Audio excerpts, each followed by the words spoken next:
And Vladimir Horowitz said of art that in art there must always be a little mistake, because you have to be operating at a level that's slightly beyond your control in order to get to art. I went to a college that didn't even have a studio art department, but I did discover while there that I loved to draw. And wow, did I discover I love to draw. I completely began to reconsider my life and priorities, and that really set me on the road to becoming an artist. I just thought I was having so much fun. I began making my own rollers. My favorite pattern thus far has just been a dot pattern, which I burn into the rollers. And I buy samples of house paint. This is a bare sample of a house paint from Home Depot.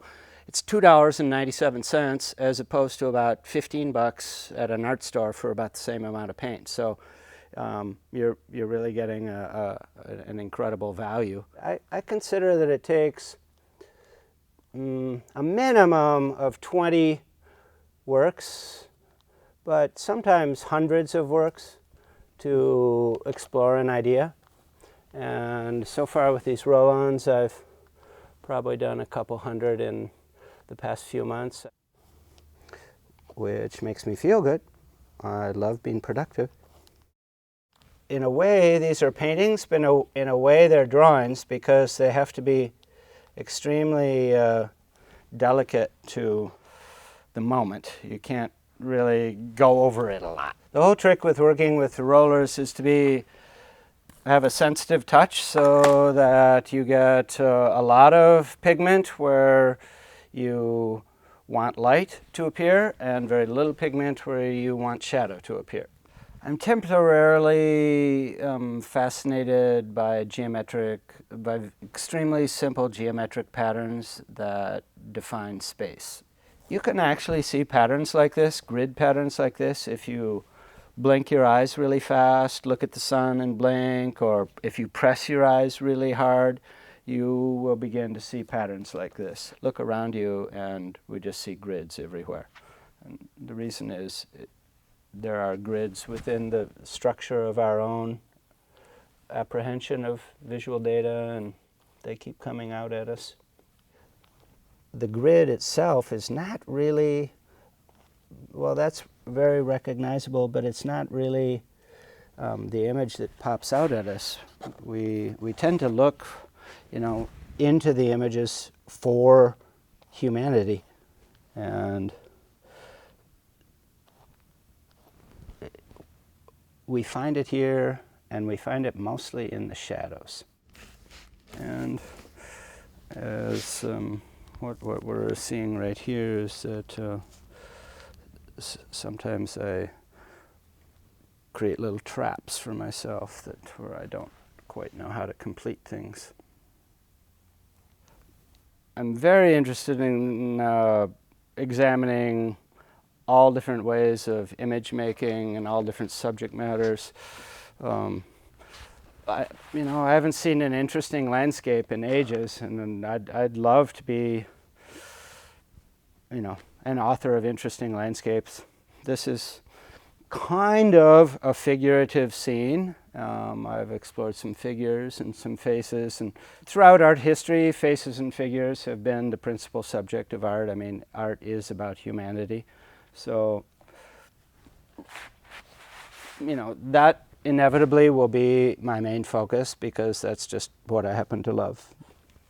But I've certainly learned a lot. I've tried not being an artist. I thought at one point I might want to understand how to finance things, and I became an investment banker. The amount of perfection that was demanded of the job was such that I began not to tolerate imperfection anywhere in my life. And it made bringing up 2 kids very difficult, because suddenly I demanded things of my wife that were unreasonable. It actually turns out that I love imperfection, so being an investment banker was not a good idea for me. But it wasn't until I was 39 that I was able to become an artist on a full-time basis. I don't even know why I'm doing so many of them. The overall effect, when they're done, most people think they look like pastels. And the reason is that when you do a pastel, the pastel generally hits the top of the surface of the paper, and if you've put a ground on the paper, then the ground shows through and you get kind of a sparkle, a quality, which is kind of a light-like effect, which happens to be what I really love about pastels. And this kind of gives you the look of pastels without the fragile nature of them. I think our visual vocabulary is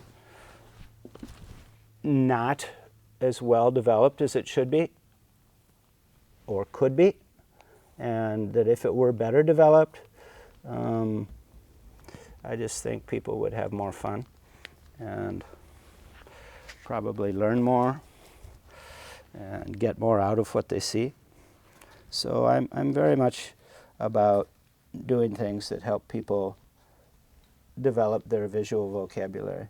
Oh, I can't draw a straight line. How many times have you heard somebody say that? Tons.